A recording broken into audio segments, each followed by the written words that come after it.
Hi friends, நான் உங்கள் anime freak வந்துட்டேன். நாம இப்போ அதிரடி சோலோ லெவலிங் எபிசோட் 49 பார்க்கலாம். இதுக்கு முன்னாடி உள்ள எபிசோடெல்லாம் நீங்கள் பார்க்கலன்னா மறக்காமல் போய் பார்த்துட்டு வந்துருங்க. டிஸ்கிரிப்ஷனில் லிங்க் கொடுத்துருக்கேன். சரி வாங்க நம்ம இந்த எபிசோடுக்குள்ள போகலாம். அதுக்கு முன்னாடி போன எபிசோட் கடைசியில் அந்த மேசராசியை கழட்டு போய் நம்ம ஹீரோவை அடிமையாக்கலாம் அப்படின்னு சொல்லிட்டு அடிமையாக்கிற ஸ்கில் அதில் எவ்வளோ விலைக்கு வருதோ அந்த விலைக்கு நம்ம ஹீரோவை அடிமையாக்கலாம்னு சொல்லிட்டு அந்த விலையை பார்த்தா அதை பார்த்தோம் அவனுக்கு தலை சுற்றிடும். அந்தளவுக்கு அவன்கிட்ட காசு இருக்காது. அப்போ நம்ம ஹீரோ அந்த சீலை உடச்சிட்டு நிற்கும் போது அதோட போன எபிசோட் முடிஞ்சிருக்கும். இதுக்கப்புறம் என்ன நடக்க போகுது அப்படின்றத நம்ம இந்த எபிசோட பார்க்கலாம். இந்த எபிசோடு ஸ்டார்டிங்கில் இருந்தாலும் நம்ம ஹீரோ அந்த சீல்லேருந்து உடச்சாலுமே அதே இடத்துல தான் நம்ம ஹீரோ இன்னும் இருக்கிறான். ஏன்னா நம்ம ஹீரோவை விலைக்கு வாங்கலாம்னு சொல்லிட்டு இன்னும் சான்ஸ் இருக்குன்னு அந்த மேசராசி கடவுள் கழட்டு போய் சொல்லுவான். நம்ம ஹீரோ அதுக்கு மேலே உட்காந்து சிரிச்சுட்டு, ஓ அப்படியா, நீ என்ன வேணா ட்ரை பண்ணுறா, நீ எப்படி இதுலேருந்து என்கிட்ட தப்பிக்கிற பார்க்கலாம் அப்படின்னு சொல்லிட்டு நம்ம ஹீரோ சிரிச்சுட்டு இருக்கும்போது அவன் இருக்கான் பாருங்க அந்த மேசராசி கடவுள் கழட்டு போய் எப்படி அண்டா குண்டாவில் அடகு வச்சு இருக்கிற காசெல்லாம் எடுத்து வச்சு நம்ம ஹீரோவை விலைக்கு வாங்கலாம்னு சொல்லிட்டு ட்ரை பண்ணிட்டு இருப்பான். என்ன பண்ணலாம் சொல்லிட்டு யோசிச்சுக்கிட்டே இருக்கும்போது அப்போ ஐயா கடவுளே ஐயா கடவுளேன்னு ஒரு சத்தம் கேட்கும். யாரா அது தொலை பண்ணிட்டே இருக்கீங்களே அப்படின்னு சொல்லிட்டு அந்த கழட்டு போய் திரும்பி பார்த்தா அந்த பக்கம் வந்து நிற்கிறது அந்த மங்கூஸ் மண்டையன் தான். அவன் வந்து நின்னோன்னே அதை பார்த்து, ஏய் இந்த மான்ஸ்டர்ஸ்லாம் எப்படி இங்கே வந்துச்சு, நான் ஃபுல்லாக சீல் பண்ணி கவர் பண்ணிலாம் வச்சிருக்கேன், உள்ள யார் வர முடியாது அப்படின்னு சொல்லும்போது அதை கேட்டவன், ஐயா நான் மான்ஸ்டர் இல்லையா, நான் தான் உங்க அடிமை அந்த மங்கூஸ் மண்டையனே நான் தான் அப்படின்னு சொன்னேன். பின்னாடி இருக்க நம்ம ஹீரோ, டேய் நீ எதுக்குடா இங்கே வந்து அப்படின்னு சொல்லிட்டு கோவத்தில் கத்திக்கிட்டு இருப்பாரு.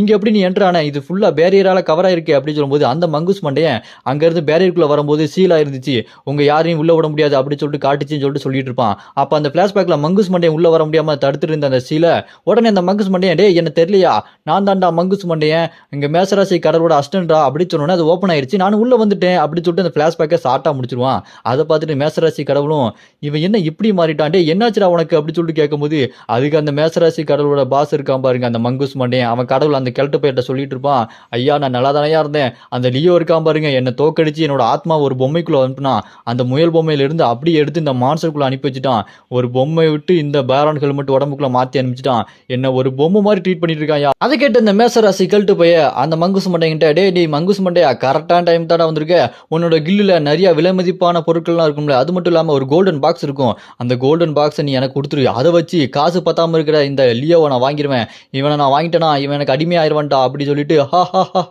இதோட இவன் கதை முடிஞ்சுதுடா அப்படி சிரிச்சுட்டே இருப்பான் அந்த மேசராசி கடவுள் கழட்டு போய். அதை கேட்டு அந்த பாரன் ஹெல்மெட்டுக்குள்ள இருக்க மங்கூஸ் மண்டைனும் சிரிச்சிட்டு இருப்பான்.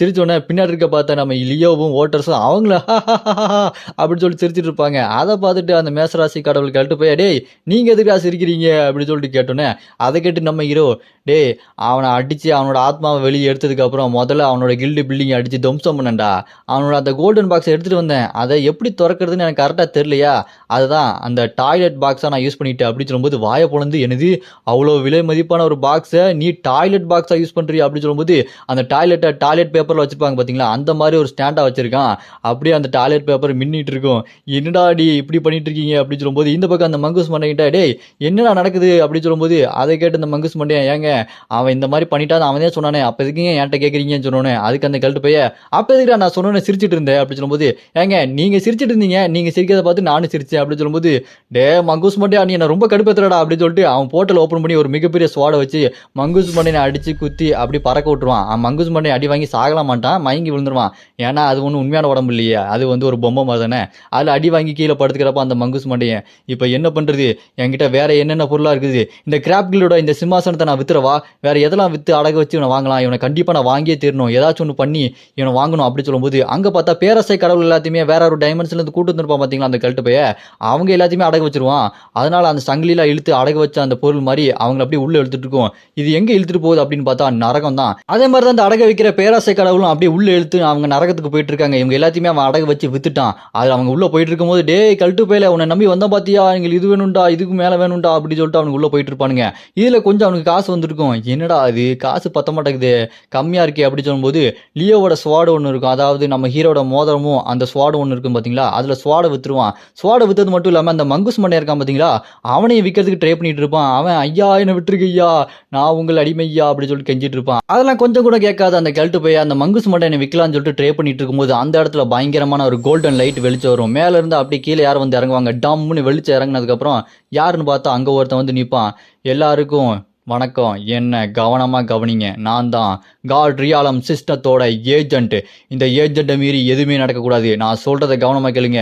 இங்க ஏதோ எல்லை மீறி வருமான புழக்கம் நடந்துட்டு இருக்கு. ஏதோ ஏலம் இடத்துல பிரச்சனையாமே.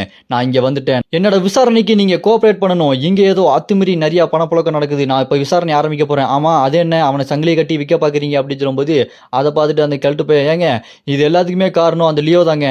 அவனை நான் விற்கலாம்னு சொல்லிட்டு ட்ரை பண்ணும்போது என்கிட்ட காசு இல்லை.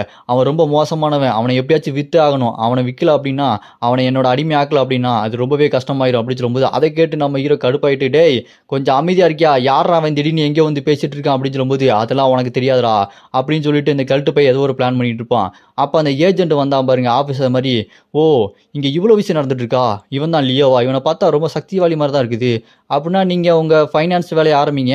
உங்களோட டிரான்சாக்ஷன் எப்படி இருக்குது, நீங்கள் என்னென்ன அடகு வைத்து விற்கிறீங்க அப்படின்னு எல்லாத்தையுமே நான் இங்கே கவனிச்சுக்கிட்டே இருப்பேன் அப்படின்னு சொல்லும்போது இதுதான் கரெக்டான டைம் அப்படின்னு சொல்லிட்டு அந்த கழட்டு போய் என்ன பண்ணுவான், மங்குஸ் மட்டும் வித்தலான்னு சொல்லிட்டு அவன் ட்ரை பண்ணிட்டு இருக்கும்போது இந்த பக்கம் அந்த ஏஜென்ட் நம்ம ஹீரோ பார்த்து நீ ரொம்ப ஸ்ட்ராங்காக தெரியுறே, பார்த்தா கடவுள் மாதிரியே தெரியுற, இந்த அளவுக்கு ஸ்ட்ராங்காக இருக்கிற அப்படின்னா நீ இவங்கிட்ட எப்படி மாட்டினு சொல்லிட்டு பேசிக்கிட்டே இருக்கும்போது நம்ம ஹீரோவும் ஏய் அவனை நம்பாத, அந்த கழட்டு போய் ரொம்ப மோசமானவன் ஏஜென்ட்டு, நீ அவனை எப்படியா தடுத்து நிப்பாட்டணும்னு சொல்லும்போது அவன் அப்படி விற்று கொஞ்சம் கொஞ்சமாக காசு சேர்த்துக்கிட்டே இருப்பான். அப்படி காசு சேர்த்து ஐயா நான் நிறையா காசு சேர்த்துட்டேன், இப்போ நான் பர்ச்சேஸ் பண்ண போகிறேன் அப்படின்னு சொல்லிட்டு நம்ம ஹீரோவை விலைக்கு வாங்கல சொல்லிட்டு ட்ரை பண்ணாலுமே இப்போவும் காசு கொஞ்சம் கம்மியாக இருக்கிற மாதிரி இருக்கும்.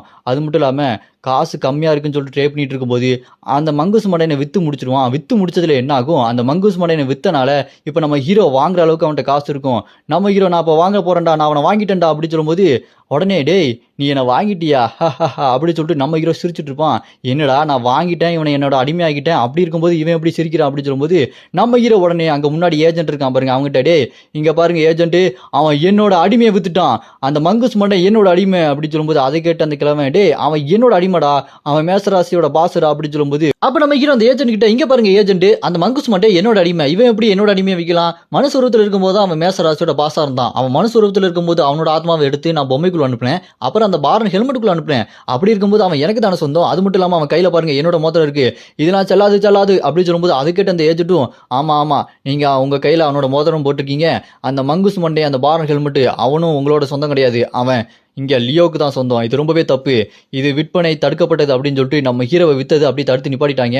அதை பார்த்துட்டு அவன் கெல்ட்டு பயலுக்கு ஐயோ என்ன பண்ணுறது, இப்போ என்கிட்ட காசு இல்லையே, நான் இதை வச்சு மொத்தமாக வாங்கிட்டேனே, இப்போ இது ரிட்டர்ன் ஆயிடுச்சு அப்படின்னா மொத்தமாக நக்கிட்டு போயிருமே அப்படின்னு சொல்லும்போது அடமானம் வச்சு சம்பாதிச்ச காசு எல்லாத்தையுமே நம்ம ஹீரோவை விலைக்கு வாங்கியிருப்பான். இப்போ அது கேன்சல் ஆன உடனே வாங்கினது கேன்சல் ஆகாது, அதுக்கு இவன் கடன் ஆகிட்டான். அதனால அந்த சிஸ்டம் இவனை அப்படியே சங்கிலியால் கட்டி போட்டு இதுக்கப்புறம் நீ தாண்டா அடிமை, கட்டின காசுக்கு அடிமையாடுறா அப்படின்னு சொல்லிட்டு அவன் சங்கிலி பிடிச்சி கட்டி வச்சோன்னே டே லியோ எல்லாத்துக்குமே காரணம் நீ தாண்டா அப்படின்னு சொல்லும்போது நம்ம ஹீரோ அப்படியே டேய் என்ன நீ விலைக்கு வாங்கல நினச்சியாடா, என்னை விலைக்கே வாங்க முடியாதுடா, நான் யார் தெரியுமா, நான் தாண்டா லியோ, ஒழுங்கா என்னோட மோதிரத்தை திருப்ப கொடுடா அப்படின்னு சொல்லிட்டு நம்ம ஹீரோ அவனோட மோதிரத்தை திருப்ப வாங்கிட்டு இருப்பான். அதே நேரம் இந்த பக்கம் அங்கே இருக்கிற மங்குஸ் மண்டையும் நம்ம ஹீரோவும் என்னாச்சு அப்படின்னு சொல்லிட்டு பார்த்துட்டு இருப்பாங்க. அப்போ 3, 2, 1 அப்படி சொல்லிட்டு மாறினோடனே அங்கே அவனோட அக்கௌண்ட் பேலன்ஸ் 0 ஆயிரும். அந்த கெல்ட்டு பயலோட பேங்க் அக்கௌண்ட் ஒன்றுமே இருக்காது, ஃபுல்லாக 0 பேலன்ஸுக்கு போனதுக்கப்புறம் அவ்வளோதான், அவனே இந்த சிஸ்டத்துக்கு அடிமையாயிட்டான். அவனும் இப்போ அடுத்து நரகத்துக்கு போகிறதுக்கு ரெடியாக இருக்கான். நம்ம ஹீரோவை அடிமையாக்கணும்னு நினச்ச அந்த கழுட்டு பையில இப்போ அடிமையாயிட்டான். அவனை அங்கேருந்து கூட்டு போகிறது வேற யாரும் இல்லை, அந்த ஏஜென்ட் தான். கழுத்தில் கையிலலாம் சங்கிலியை போட்டு இழுத்துட்டு போக ரெடியாக இருப்பார். நம்ம ஹீரோ கிட்ட நீங்கள் பண்ணதுக்கு ரொம்ப நன்றி, நீங்கள் இல்லைனா இவனை பிடிச்சிருக்கவே முடியாது, இவன் தேவையில்லாத நிறைய வேலை பார்த்துட்டான் அப்படின்னு சொல்லும்போது உடனே நம்ம ஹீரோ ஓ இவனை அடிமையாக கொண்டு போகிறீங்களா, எங்கே கொண்டு போகிறீங்க, நரகம் தானே அப்படின்னு சொல்லும்போது அதுக்கு அந்த கழுட்டு பைய இதுக்கு என்ன கொண்டுருங்க, எதுக்கு நரகத்தெல்லாம் கூட்டு போகிறீங்க அப்படின்னு சொல்லும்போது அப்போ அந்த ஏஜென்ட் சொல்லுவாரு நரகம் அது இன்னொரு டைமென்ஷன்ல சேர்ந்தது, ஆனா அந்த இடத்த கடவுள்களே பார்த்தா மிரண்டு போவாங்க, அங்கதான் இவனை நான் கூட்டு போறேன் அப்படின்னு சொல்லும்போது இங்க வித்தா பாத்தீங்களா அந்த மங்குஸ் மண்டையன் அது கேன்சல் ஆனனால அவன் திரும்ப இங்கே வந்துட்டான். அவன் இங்க வந்துட்டு ஐயோ அந்த நரகத்துக்கு நான் ஒரு செகண்ட் தான்ப்பா போயிட்டு வந்தேன், அது ரொம்ப கொடூரமா இருக்கும்பா அப்படின்னு சொல்லிட்டு அழுதுகிட்டே நம்ம ஓட்டர்ஸ்ட சொல்லிட்டு இருப்பான்.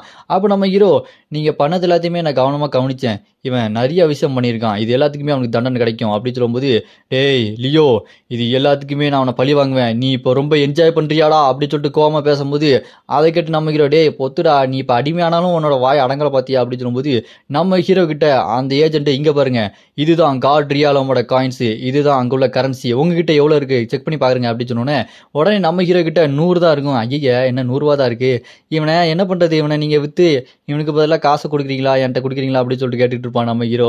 அதுக்கெல்லாம் முடியாதுங்க, இவனை நரகத்தில் போட போகிறோம் அப்படின்னு சொல்லிட்டு இந்த ஏஜென்ட் சொன்னோன்னே, சார் இப்போ என்ன பண்ணுறது அப்படின்னு சொல்லிட்டு பார்க்கும்போது அப்படி இந்த பக்கம் பார்த்தா நம்ம மங்குஸ் மண்டையன் ஓட்டர்ஸோட கழுத்து பிடிச்சி ஐயோ அவர் அங்கே கூட்டு போகிறாங்களா, அப்படி வேண்டாம், அப்படி நடக்கக்கூடாது அப்படின்னு சொல்லிட்டு இருக்கும்போது அப்போ நம்ம ஹீரோ டேய் அப்படி கையை தம்ஸ் அப் மாதிரி வச்சு நில்லு அப்படின்னு சொல்லிட்டு அங்கே மங்குஸ் மண்டையில் சொன்னோன்னே அவனுக்கு கையை அந்த கட்டவரில் வச்சு ஏதோ ஒன்று கைரேகை மாதிரி வச்சுட்டு இருப்பான்.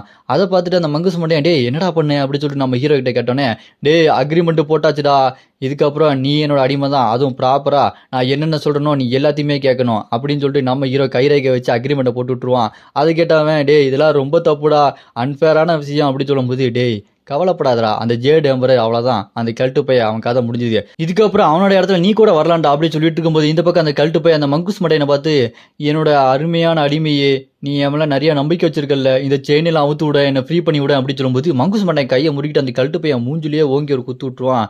டேய் நான் முன்னாடியே சொன்னேன் என்னை விற்காதுன்னு, நீ என்னை அடமான வைக்க ட்ரை பண்ணிட்டல அப்படின்னு சொல்லிட்டு கோவத்தில் கத்திட்டு இருப்பான்.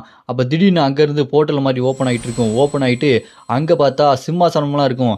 இதுதான் முக்கியமான சிம்மாசனம், இது ஒரு அடிஷ்னல் சிம்மாசனம், இது எங்கே இருக்குது அப்படின்னு சொல்லிட்டு கண்டுபிடிக்கணும், அதை நீங்கள் போகிற போக்கில் அப்புறம் கண்டுபிடிச்சிக்கோங்க, நான் இங்கேருந்து கிளம்புறேன் அப்படின்னு சொல்லும்போது தேங்க்ஸுங்க ஏஜென்ட், ரொம்ப சந்தோஷம் அப்படின்னு சொல்லிட்டு நம்ம ஹீரோ சிரிச்சிட்டு இருக்கும்போது நம்ம ஹீரோட உருவத்துக்கு பதிலாக அங்கே வேற ஒரு உருவம் வரும். யாருன்னு பார்த்தா நம்ம ஹீரோ இதுக்கு முன்னாடி ஃபோட்டோவில் காமிச்சிருப்பான் பார்த்தீங்களா, ஒரே ஆஃப்ரனேஜில் அதாவது அனாத ஆசிரமத்தில் இருந்தோம் அப்படின்னு, அந்த பொண்ணோட உருவம் வரும். யாருக்கு? இந்த ஏஜென்ட்டுக்கு. அப்படின்னா இந்த ஏஜென்ட்டுக்கு அந்த பொண்ணை முன்னாடி தெரிஞ்சிருக்கா எப்படின்னு தெரியல.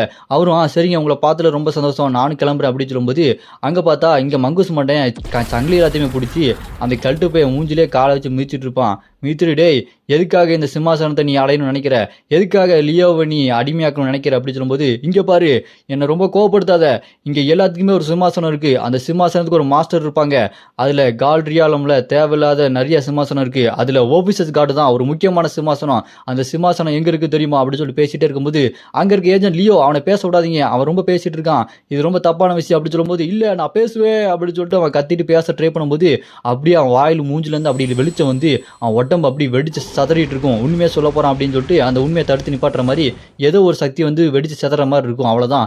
இப்போ நம்ம ஹீரோ என்னாச்சு இங்கே என்ன நடந்ததுன்னு ஒன்றும் புரியலையே, நான் கேட்குற கேள்விக்கு ஒழுங்காக பதில் சொல்லுடா அப்படின்னு சொல்லிட்டு கல்ட்டுப்பையில கேட்கும்போது அங்கே கல்ட்டுப்பையோட உடம்பு மட்டும் தான் இருக்கும், அவன் தலை இருக்காது.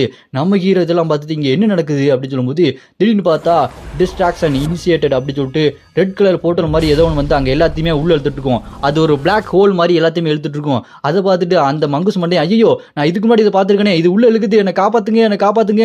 ஆனால் நம்ம ஹீரோ சும்மா அது உள்ள இழுத்தாலுமே அசால்ட்டா காலை அப்படி ஸ்டடியா ஓடுற பஸ்லேயே கம்பியை பிடிக்காம நிப்பண்டானாங்க, இதெல்லாம் ஒரு விஷயமா அப்படின்ற மாதிரி அந்த பிளாக் ஹோல் அந்த நரகத்தோட நுழைவாயில் உள்ள இழுத்தாலுமே நம்ம ஹீரோ அசால்ட்டா நின்று இருப்பாரு.